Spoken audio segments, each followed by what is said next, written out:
Okay, well, I am going to get started because it is 2:16. I appreciate getting a little bit about some of the folks that are here. I'm Susan Colby, and I'm the Director of Professional Learning at Appalachian State University. And I also have Jen Natali, who's the support person here in this session, co-piloting. So I really appreciate that support. And really what I'm going to go through today is something that I've been doing for a couple of years in my courses. And I don't have a formal PowerPoint. I kind of added this, we added this session at about 9 a.m. this morning. So think of it more as discussion. Stop me as I go if that helps you to answer questions. I'm just going to show a few ideas. A little bit about what I'm teaching is I mostly teach master's courses for education students. So these would be practicing teachers. And those would be hybrid. They used to be hybrid. Now they're almost totally online, and a lot of them are synchronous. I have also taught a fully asynchronous online course, which obviously has its different types of challenges. Okay, so that's a little bit about where I'm gonna start with. And this morning I decided that I would talk a little bit about one method that I use in my courses, which is learning teams. And I'm gonna actually be showing the screen a good bit here, and we'll see if hopefully that's helpful so that you can actually visualize what I'm talking about. So this would be my advanced curriculum design course. This is for elementary school teachers, and these folks are getting a licensure to become principals in their schools. So there's a lot of emphasis on kind of helping others actually implement quality curriculum in the classroom. So again, this particular course that I'm talking from is a totally online, but it was synchronous. So I think that's important to note. And the learning teams method that I'm going to talk to you about is one that I've used in online, hybrid, and face-to-face. I most recently taught it actually face-to-face, so I can answer questions about how that might look a little differently if any of you are interested in a little bit. All right, so let me know if you can't see the screen, or feel free to chat in the chat box, and we'll kind of get started here. Anyway, so this was an advanced curriculum design course. I'm going to actually pull up the syllabus so that you can see where this idea of learning teams, how this course. All right, so let me get that in, and let me find that real quick. So we had the, I think you should be able to see this at this point. Okay, I hope you are able to see my course syllabus for the curriculum course. But anyway, I just always feel like it's helpful to know where did this fall, what's the place of this in the course itself. So what I've really tried to do, and this is the reason learning teams I've started to use them, is that I really wanted to use a constructivist approach to learning. And I really believe that, you know, they had a lot to contribute to this course as well as I do. And I'm looking for transformational learning, and I don't have to always be the one in charge of that. They have a ton of experience, and I believe undergrads do as well. This isn't about being a master's student as much as just understanding that everybody's expertise looks different on any given topic. So I wanted to access this idea that they're experts as well. And I also wanted a lot more interaction in my courses, and I wanted them to be in charge of that interaction and accountable to that interaction as well. So that's kind of why I started on the learning team idea. And I really wanted to kind of foster this idea of collective learning. So that's a little bit where it started from. So a few years back, I really started, you can see this is my course assignments. I only have 4 in this course. I try to be as holistic and cohesive as possible. So the first one that you see here is the engagement in community practice. So, and I won't read this to you, but what's big for me is in the language I've worked on over the years is that I want them to engage with others, and they have to help promote deeper learning of the course material. That's not just my job, that's their job as well. And I had to figure out ways that I could make them accountable to each other's learning, and then I had to be able to evaluate that as part of my grade, because I'm trying to actually grade the things that I value and care about and have a really strong connection between those two things. So in the end, they're evaluated on their level of participation. That would be attendance and just basic participation, which we all understand and know. Their efforts to prepare and be ready, and then their ability to contribute to the learning of everyone in the community. And then I actually have more specifics in the course itself about these particular things. As part of this engagement in the community of practice, I then decided that I would start some what I call learning teams, and they would be a facilitator. I was very clear on that language. They're not just a participant in a learning team. They are actually a facilitator of a learning team at one point during the semester. So if you think about what that looks like is I put them in a learning team early on, like by the probably first week of course, and they're in with 3 to 4 people maximum. And throughout the semester, I'll have 3 nights where they're in learning teams, and I'll show you when that comes in the semester. And they lead one of those sessions, and they have to almost teach.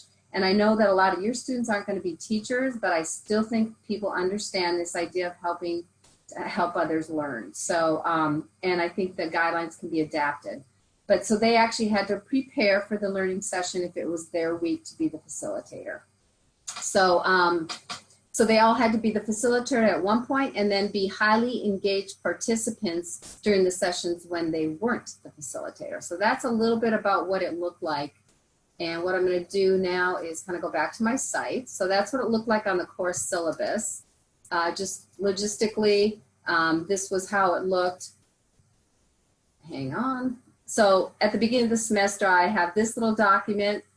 This was a very fairly good sized course. So I actually, our synchronous sessions, I actually every week split them up into 2 sessions, and I did actually smaller groups, very intense, 1 hour and 15-minute sessions, twice a night. And you can see that my students only came to 1 session.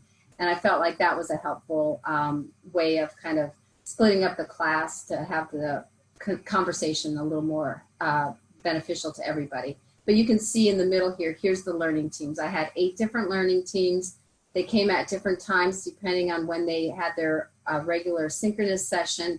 And there was about 3 to 4 in each session itself. So that's a little bit how I structured this. All right. So then what I did do is decide on what was going to be the topics for the learning team, because I really wanted to make sure that they understood what they had to do in these learning teams. So I'm going to go into my, I'm actually going to show you the guidelines that they received for the learning team sessions. This is a lot of writing, I know, but again, I'm in a synchronous online and I don't have much opportunity to explain assignments face-to-face. So I'm fairly explicit about what I expect. And probably what I might do differently next time I teach this is actually put some of this in a video, and I have since.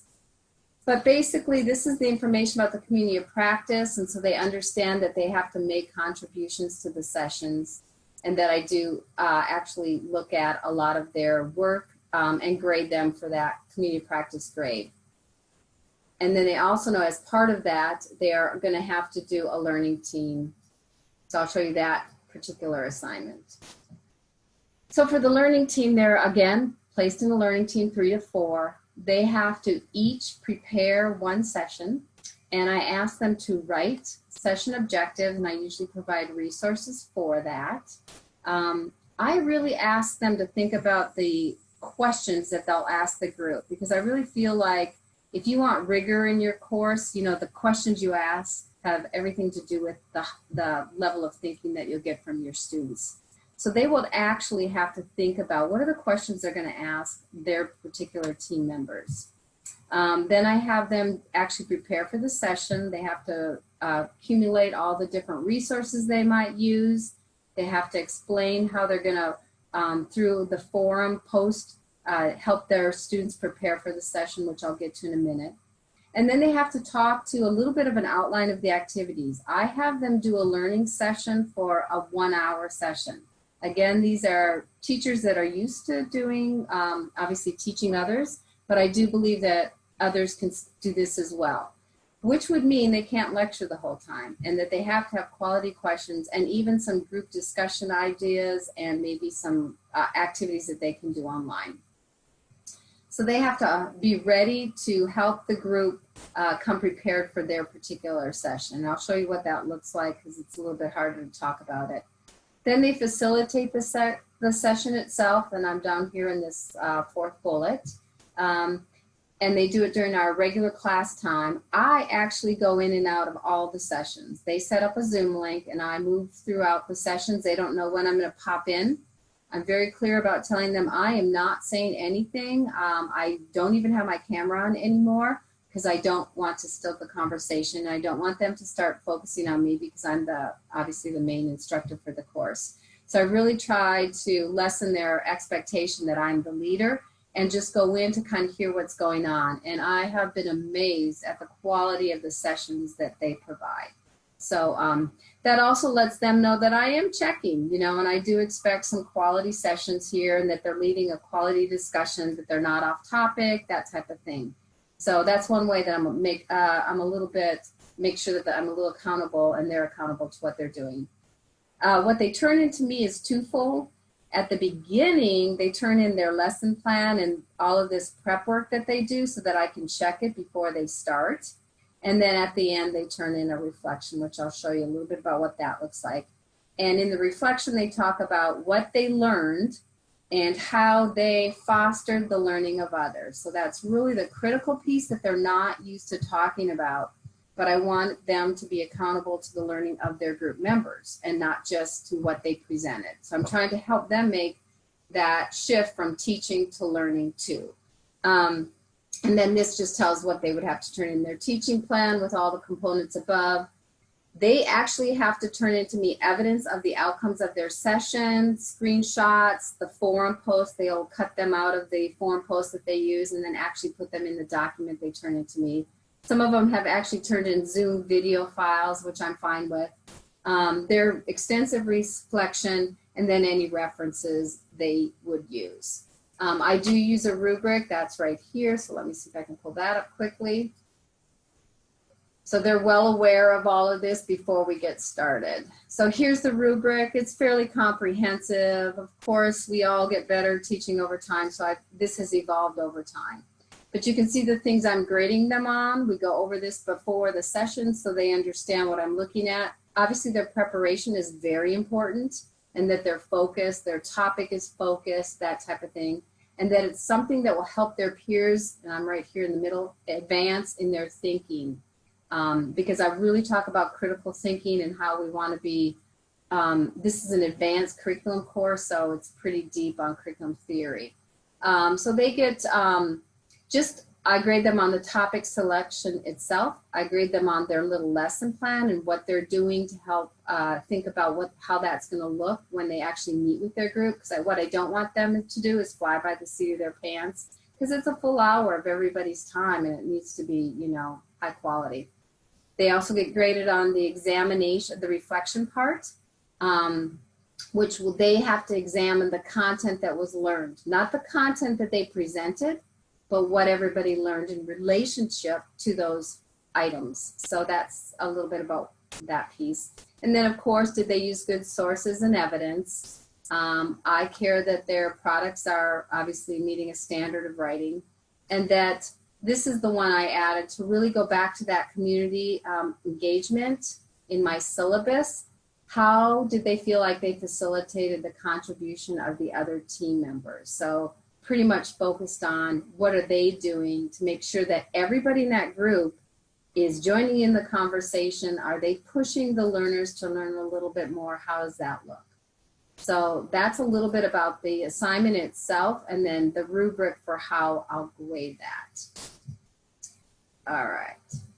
So I'm just going to show you, obviously, then what it looks like to them is that they would go into a forum. I put these, you can see that I have a forum post for each group, and that they would go in. These are four, you can see I'm in it too, but you can see that they each led one session, So if you go into any of these sessions, then you would see how they set up for the session and how they're asking their participants to come ready. So again, this is how she's getting, this is Kaylin's, how she's getting her folks to think about the products and the conversation that they'll have the night that she's actually facilitating. And then usually the facilitators ask folks to go in and actually do some blogging, some forum posting before they get started. So most of this probably took place prior to the session where she led face-to-face. So they do have to kind of set up like a regular instructor would and kind of help their folks come ready to think about some high-level thinking in the topic area that they're choosing. So that's a little bit about how that would look. So that's the one forum posting. I'll just go into another.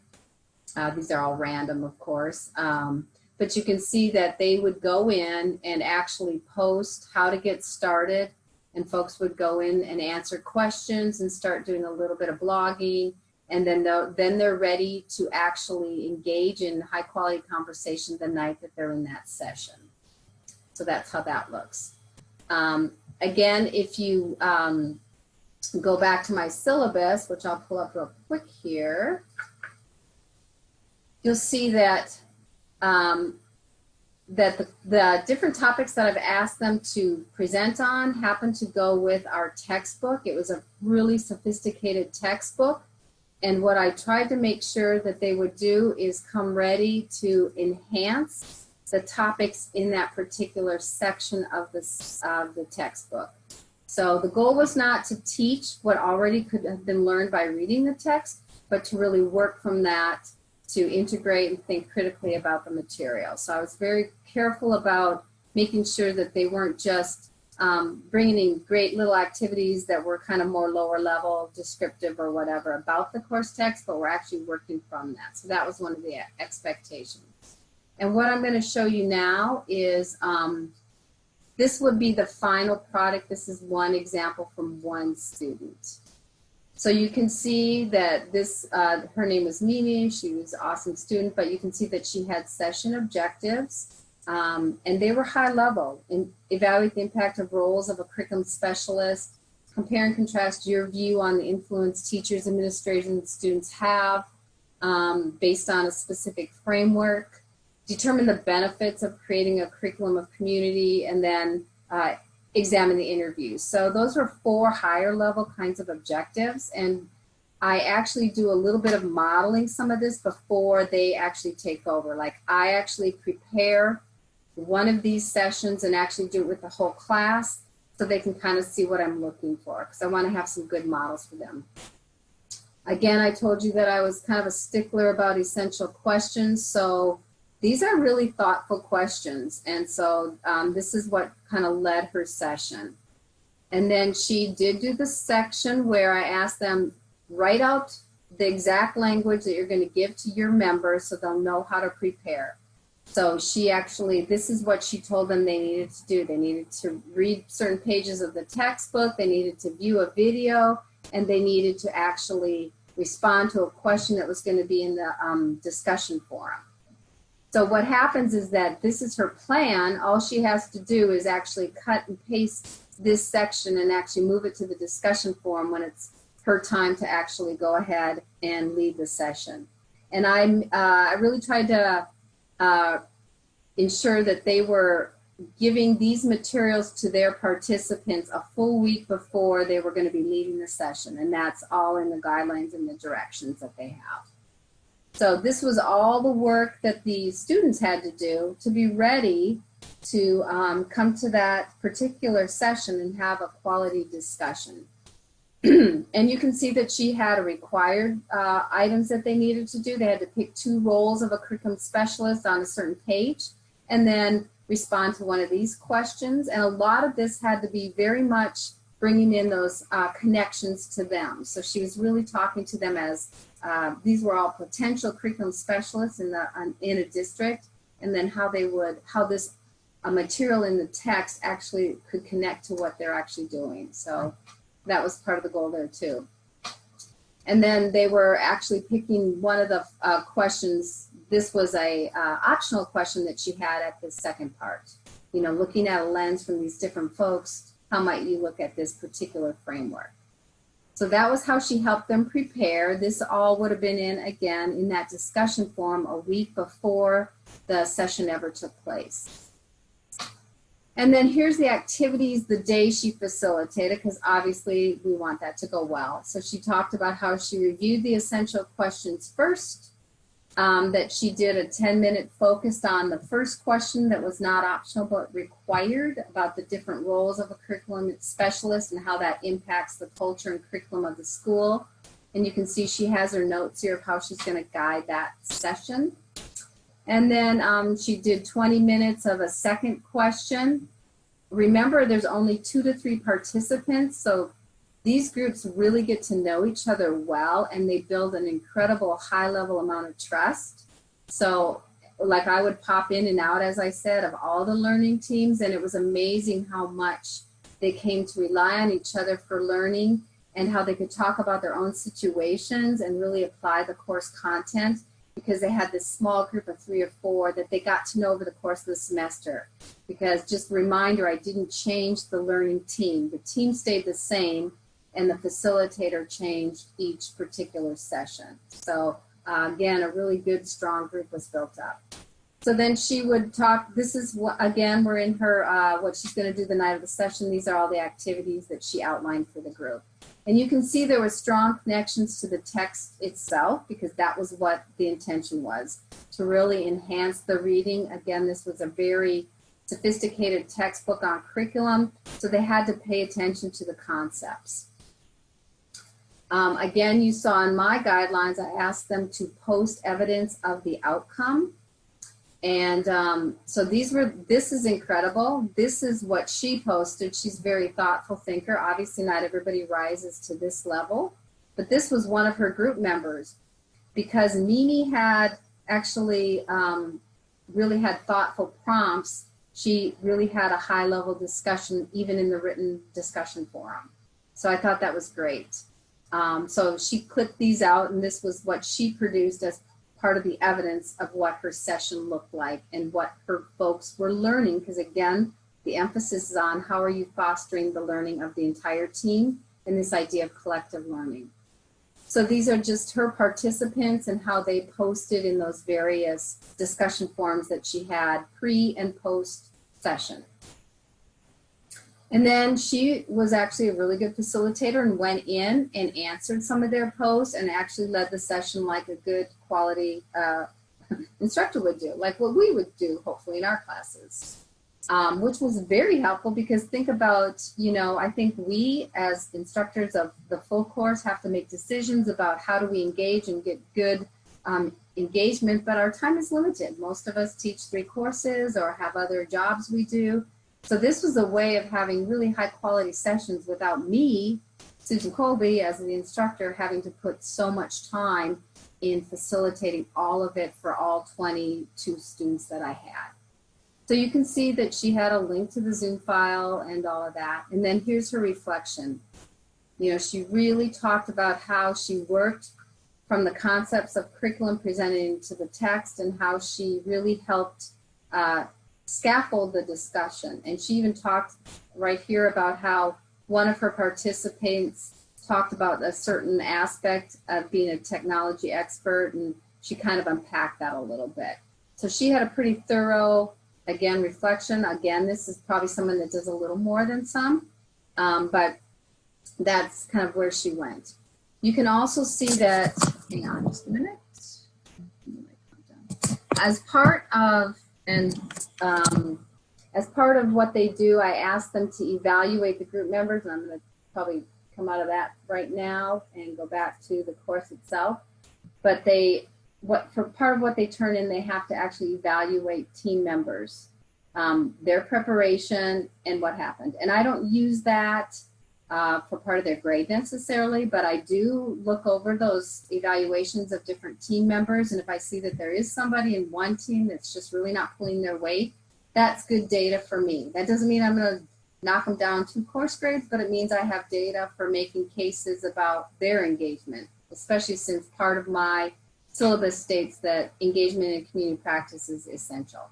So that's a little bit about how I set that up and kind of some of the different things that I get from the students. I'm going to stop sharing my screen and kind of look to you to see if there's things that I didn't clarify or that you have more questions about as far as utilizing learning teams to really help build that community of engagement and to really help foster collective learning at kind of a higher level.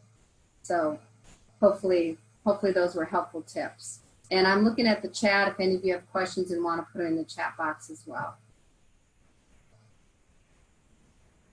Hi, Susan, this is Jen. I have a question. Great, thank you for getting us started. Did you find, obviously these are students training to become teachers, but did you find that through this process they learned how to be better learners? Because I often find you go to a class and students are just waiting for you to impart to them versus actually engaging in the learning process. Did they, through this experience, kind of realize what their classmates were going through because they were going through it and maybe take a different approach to learning and engaging? Yeah, that's a great question. And I have used learning teams without educators, so I think that I should have mentioned that.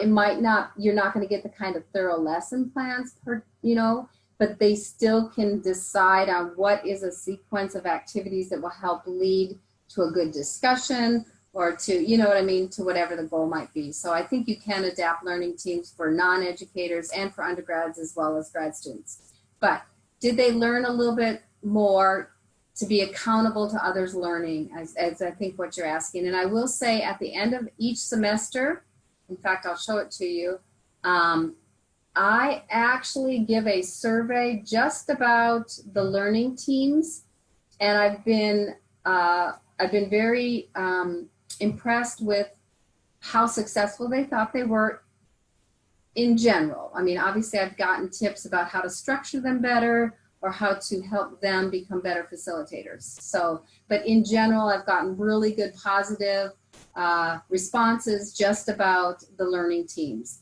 And I know we all get course eval data for the university. This I do on my own at the end of the session or at the end of the course, just so I have that data. So that's one way that I've assessed that they actually are learning to care more about the learning of others and to understand that in a community of practice, your job is not to just come and kind of answer a few questions, but to foster this critical thinking in others. The other way that I've attended to that is from when I go to grade them in the community of practice, the summative assessment, which you see here.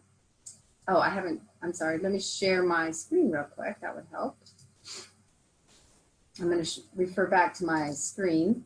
You will notice that under my assignment section, this is the just the blurb about what I expect as far as a community practice is concerned, but you can see that they actually had an assignment. And this is their assessment and reflection at the end of the semester. I give them the prompts that are in the guidelines, and I say, tell me how you did this. And one question is, tell me how you promoted the thinking of others. Tell me how you promoted the learning of others. So I always think you have to have students in a low stakes manner be accountable to the things that you care about. And since that was one of the goals that I had, I tried to find different ways to make sure that they were accountable to that. I will say that I think it was a little new for them at first. They've always had to be accountable to their own learning, and that's not unusual. And we talk about communities of practice where we're accountable to our own learning and participating and being prepared. But we also don't up it a little and say, I also want you to be accountable to the learning of the other folks in this group. So that's a bit of a shift. And I'll be honest, some people do that better than others. But I try to make sure that was in writing a lot so that they would understand that that was a critical piece of being a member of a community practice. So hopefully that answered your question a little bit. Yeah, that was great. Thanks. And I noticed we have another question in the chat about whether the course description notes the synchronous meetings as a regular component of the course.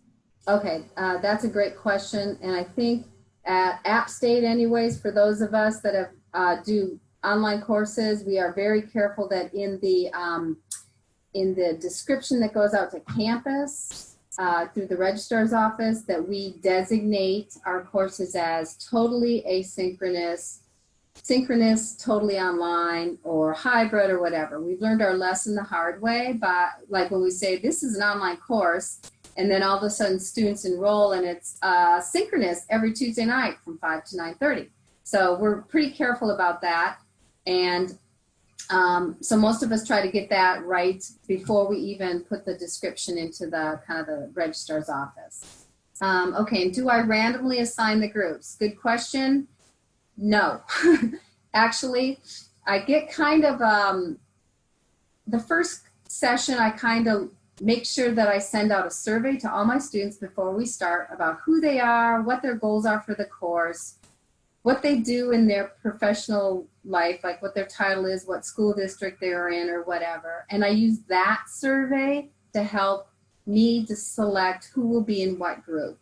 So for example, if I know that 3 people in my group have a real, a job that involves a lot more technology, or maybe they're instructional specialists, technology specialists, as well as curriculum specialists, then I might put them in a group, because I feel like they're going to be able to support each other maybe in ways that I even can't, because that's not the experience and the expertise I have. So I kind of try for like-minded groups to the degree that that's appropriate for the team itself. I don't want too much groupthink either, but and also just try to get to know them like through that first session and through that survey, so I can better assign groups. Okay. And how would I suggest adapting this for other disciplines? Again, I would look at the guidelines, and I'm happy to share any of this. I would probably, for undergrads, I might have the expectations slightly a little bit more easy to navigate, might not be as high on the critical end about the lesson plan that they prepare. I might change the language a little. I might not call it a lesson plan. I might just say, you're going to lead this session, and the goals of this session is the learning of the whole team around the concept or the framework that you're going to be presenting. And I might just kind of make that language a little simpler. I still look for rigor in undergrad, so I wouldn't totally wipe out all the expectations at all. I would definitely just look at the language I used. I do think they have to plan ahead. I think I mentioned that I actually reviewed their plan before I let them post it in their forum, and that was well worth my effort, because then I could quickly say, you know what, this is not really up to speed, or how is this going to be an hour, or you might even adapt it by having it only a half an hour, because that might be a good way to get started. So, you know, really adapting that way might help. But looking at what they plan to do early helps to make sure that the quality is good. Again, the other way I might adapt to different disciplines is you might not do the full hour, especially if you have undergrads that are a little bit frightened to be in front of others, frankly. You might actually shorten that, and you might be more focused on what you let them present. I was okay with master students to be able to say, you know, you've got this whole chapter, and there's a zillion frameworks in there, and there's a lot of interesting quotes. I want you to enhance that. At an undergrad level, or depending on the discipline and what my goals are as an instructor, I might focus that a lot more. Like, I want you to specifically help students engage around this particular concept. So I think we have the right to kind of focus as needed to help make sure that those are high quality sessions. Okay, and how do you address students who feel you are the teacher, not their peers? I absolutely can see that that's one of the challenges. I think you have to be clear in the beginning that this is about a learning session, about a community of practice, that these are things we value. And you might even do like an activity in class. I think people forget how much they learn from others, because I don't know about the rest of you, but I don't always learn the best through like a workshop. Sometimes I learn a lot by just listening to someone in a conversation that says something that's very timely for me. So just kind of going back to this idea that learning can be very informal, but that can still be very powerful. So just trying to get them out of this idea that there's always an expert, because there's not. And that fluctuates, and kind of working some of those activities that might help show that at the beginning of the semester. I will also say, if you look at my syllabus, and I'm going to try to share the screen one more time, that I'm very careful about when I have the learning sessions. Hopefully you can see my syllabus one more time. I'm going to bring you down to the schedule for the semester. So, and actually I should have showed you that. Well, this is my syllabus, but I'm actually going to show you that. I just decided through my As You Learn site because I think it's easier. So you've seen the top of my As You Learn site because that's where all the expectations for assignments and resources. I'm moving you down through now the topics per session. You can see that I had a course orientation, defining curriculum, theoretical dimensions of curriculum, curriculum planning, you know, the multi-levels and human dimensions. It's not until about the 5th or 6th week that I have my first learning team. And that's very intentional on my part, because then they're ready for it by then. They've seen me try to model this idea of fostering the learning in others, and hopefully they know their teammates a little bit better and they're not as scared. So I don't by any means start this early in the semester. Now you'll see more emphasis on the learning teams as we go through the course. Now we go 2 or 3 weeks with me, and then you'll see another learning team. And it's a very specific topic. They don't just get to decide out of the blue. It's meant to enhance what I'm doing on these weeks between every learning team. So you can see, and they get to choose which one they sign up for, by the way. I use the choice tool. So you can see that throughout the course, I'm very intentional about when I bring out the sessions, how they are going to enhance what I'm already doing. And would I expect undergrads to be responsible? Absolutely. How much of their grade depends on it? Probably not that much. But I teach undergrad classes, and I actually give them the same type of evaluation, like how well did your other participants do during this session that you were leading or were in charge of. And it's surprising me how well they do with that. I mean, it just really, I mean, they surprise me that they usually can actually meet your expectations if they understand what they are. Hopefully that answered some of the questions coming in the chat box. Is there anybody else with different questions about utilizing learning teams as a way in a constructivist learning environment? Oh, okay. How many students are in my course, and what else do you have to grade? All right, good course. This particular course that I'm showing you is 22. That was an totally online master's course. I think I mentioned at the beginning that I did 1 hour and 15-minute synchronous sessions every week, which was either me or was their learning team. And I did, I had to do 2 sessions a night to meet all 22 students. But I felt like it was better to have 10 in an hour and 15-minute session, and then I redid that session, than to have all 22 kind of checking out and maybe feeding their dog and whatever goes on when you have a 2.5-hour class. So I was very focused on that as well. And what else I graded, I think I pulled up my syllabus. I only had, well, you can see it right here. This is my assignments. I'm going to share my screen once again to kind of answer that question. It's more helpful to see it. I had the engagement in the community practice, and that obviously we talked a lot about what that looked like. They had to do a really large capstone assignment, which was a curriculum platform. They also had to do an application project, which is a second pretty sophisticated capstone assignment. These all have rubrics, etc. We worked on them throughout the class. And then they had the learning team facilitator. So those were the only 4 course grades that I had in this particular course. So that was that. Okay, do you feel this concept would work well with a face-to-face class? I will say that I do with a face-to-face class. I had a good bit of success when I first went online doing this particular format, and now I pretty much use learning teams in almost every class that I have. I teach an assessment course to undergrads, and I use learning teams. Again, they have to prepare, they have to show me the plan that they're going to do, and then they lead a session. I might shorten the time that they're expected to present and work with their team. But I feel like that they have been very successful in a lot of different environments.